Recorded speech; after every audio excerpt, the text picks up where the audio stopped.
प्रणाम महाराज। मैं गौरी शंकर उड़ीसा से आपके बारे में बहुत सुना है और ये नैमिषारण्य जो है उसके बारे में थोड़ा बताइए हमको। पहले देश के बारे में बताते हैं। जैसे हमारे राम जी जब रावण को मार के अयोध्या आए तो सारी जनता ने बोला महाराज आप विराजमान हो गद्दी पे राजा बनो। तो राम जी ने कहा हमारे बारे में तुम लोगों ने खूब शोध किया है कि रावण को मारा, कुंभकर्ण को मारा, सारे राक्षसों को मारा और धर्म की रक्षा की, है ना। तो हमारे बारे में खूब शोध किया है आप लोगों ने, आप हमें राजा चुन रहे हो, लेकिन हम आपको प्रजा क्यों माने? भाई राजा प्रजा का तो पुत्र पिता का नाता होता है, और मतलब हम आपको पुत्र क्यों बनाए? आप में भी कुछ होना चाहिए।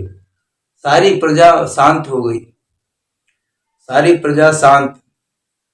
तो फिर प्रजा ने बोला महाराज हमें क्या करना होगा? तो राम जी ने एक ही सौगंध ली थी प्रजा से कि हम धर्म की रक्षा करेंगे।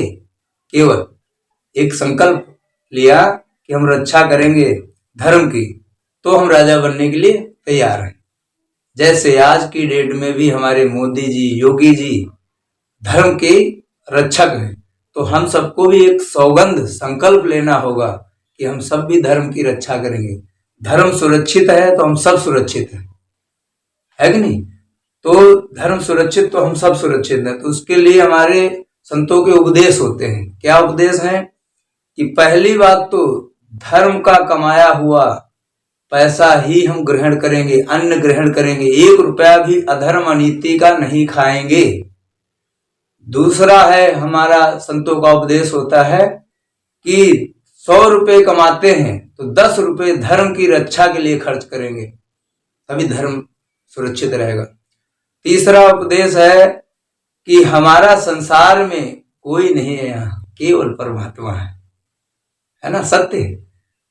चौथा क्या है कि अब यहाँ जब परमात्मा ही यहाँ कोई अपना है ही नहीं, तो एक रोल करने के लिए पृथ्वी पे हम सब आए हैं। तो यहाँ पे रोल भी कैसे करना है? ईमानदारी, प्रसन्नता से भी दीदी ने सुनाया ना, प्रसन्न भी रहो, बाल व स्वभाव रखो। हमारे गुरु एक रसानंद नारदानंद के भी जो गुरु थे, उनके उपदेश थे, 10 जो उपदेश सुनाते हैं सुबह डेली। तो ऐसे ही प्रसन्न चित्त से, ईमानदारी से अपना रोल निभाओ। वो रोल क्या है?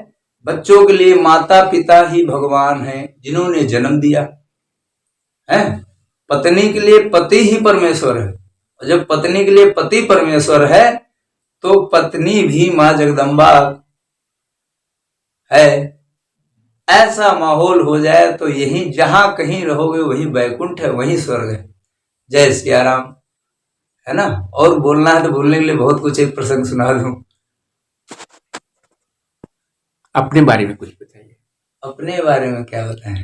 आपका जन्म क्यों और इस जो देखो अपने बारे में तो महाराज जी ये कुछ पुनर्जन्मों का खेल होता है। ये हम बचपन से ही हमें भगवान में बड़ी रुचि थी।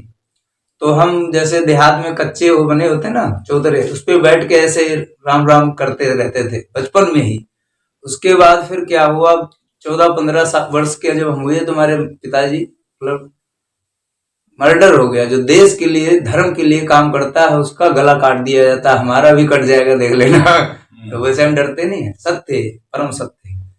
फिर क्या हुआ, हम 8वीं क्लास में पढ़ रहे थे तो हमारे पिताजी का मतलब मर्डर हो गया, क्योंकि वो देश की रक्षा के लिए गरीबों की मदद करते थे। जब गरीबों की मदद करोगे, बड़े बड़े लोगों से जट लोगे, लड़ाई करोगे तो मर्डर ही करवा देंगे।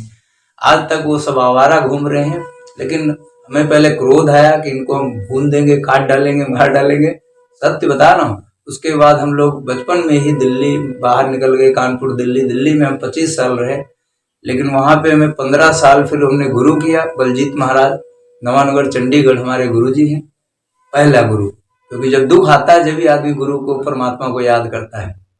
तो वहां मैंने एक प्रश्न किया था कि मतलब हमने संसार में मतलब ऐसे मतलब किसी के साथ कुछ नहीं किया है, हमारे साथ ऐसा हादसा क्यों होता है? तो एक प्रसंग, 2 प्रसंग सुनाए थे कि जो मतलब धृतराष्ट्र थे इन्होंने भी यही प्रश्न किया था कि मतलब हमारे पुत्र क्यों मरे, हम अंधे क्यों हुए। तो कृष्ण भगवान ने सारी इनकी कहानी बताई थी, तो सब दुनिया जानती है।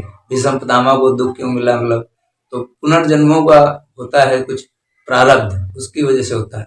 फिर क्या हुआ, हमने वहाँ गुरु किया, और गुरु के बारे में मौका दिया तो बता देता हूँ, बहुत बढ़िया बात। हमने प्रत्यक्ष प्रमाण मतलब सब रिसर्च किया ना, तो गुरु जो मंत्र देता है, गुरु एक पावर है, सत्ता है। भगवान जैसे होता ना एक, इसके रूप अनेक हैं, ऐसे ही गुरु की सत्ता एक है और रूप अनेक है। आपको ये नहीं है कि गुरु एक ही है, गुरु संसार में रूप अनेक हैं और पावर सत्ता एक ही है। जैसे परमात्मा, परमात्मा तो एक है और उसके जैसे कई जैसे अवतार हुए ना, तो ऐसे कई रूप हैं, तो ऐसे ही पावर सत्ता होती है गुरु। तो गुरु कभी करना हर व्यक्ति के लिए आवश्यक है, और गुरु को भगवान के जैसा ही मानना चाहिए, विश्वास करना चाहिए, उसके वचनों को पकड़ना चाहिए। तो हमारे वो जो गुरु महाराज जी थे वहां पे, बलजीत महाराज, तो उन्होंने क्या मतलब उनके शब्द पकड़ने होते हैं, शब्द ही ब्रह्म है। उन्होंने क्या बोला था कि हम में तुम्हें कोई भेद नहीं है, जैसे हम है वैसे आप हो, बस शब्द पकड़ लो तो आप भी ब्रह्म बन जाओगे। ऐसे हमारे गुरुदेव भगवान महाराज स्वामी विद्यानंद सरस्वती जी बड़े ज्ञानी हैं। तो वहां हमने मतलब ये जो निर्गुण ब्रह्म की उपासना करते हैं लोग, तो निर्गुण ब्रह्म की उपासना 15 साल की दिल्ली में सत्संग किया, जाते थे वहां चंद्र विहार में, मतलब हर इतवार को होता था 1 घंटे सत्संग। उसके बाद 5 साल से नैमिषारण्य में हम अपने महाराज जी के मतलब चरणों में हैं। बहुत सुंदर, बहुत बहुत बहुत धन्यवाद आपका। नैमिषारण्य जैसी तो पृथ्वी दुनिया में नहीं है। थोड़ा बोलना है तो बताता हूँ नैमिषारण्य के बारे में। बोलिए। नैमिषारण्य जो है, तो यहाँ पे जो ऋषि मुनि थे, उन्होंने भगवान से पूछा कि हम ऐसी जगह, अभी महाराज जी भी कल बता रहे थे, कोई वाटर प्रूफ जगह बताओ कि जैसे जहाँ पे काल का वो न हो, तो वाटर प्रूफ का मतलब है काल का प्रभाव न हो, ऐसी कोई जगह हो जहाँ हम भगवत भजन पूजा पाठ कर सके, काल न वहां आए। तो वही मतलब ब्रह्मा जी ने मनोचक्र छोड़ा था, और उसी के पीछे पीछे बोले सब चले आए ऋषि मुनि लोग। तो नैमिषारण्य में यहाँ पे वो मतलब चक्र आके, मनोचक्र यहीं पे समाहित हो गया पृथ्वी में। तो फिर इसको जो है नीचे गया तो इसमें क्या हुआ, जल ही जल होने निकलने लग गया। 6.5 तल बताते हैं इसके टूट गए, 7 तल है नीचे पृथ्वी में। तो फिर ऋषियों ने मतलब ब्रह्मा जी की प्रार्थना की, महाराज इसको रोको रोको। ब्रह्मा जी ने बोला हमारे बस का भी नहीं है। तो यहाँ पे जो ललिता माता है उनसे बोला निवेदन करो। वो कुमारी थी और साधना कर रही थी, उनके पास गए देवता लोग, तो उन्होंने अपनी छमुलियां पे इसको रोक रखा है, ऐसे बताते हैं। हाँ, तो ललिता माता का वरदान भी है, यहाँ पे कोई भूखा नहीं रहेगा। वो माँ है हम सबकी, गारंटी, उनका ठेका है। सुबह से शाम तक भोजन एक बार जरूर मिलेगा, ये ललिता माता का यहाँ पे मतलब उनका वरदान है। तो फिर 88,000 जो ऋषि थे, सबने यहीं पे हजारों वर्ष यज्ञ किया, हजारों वर्ष कथाएं चलती रहीं।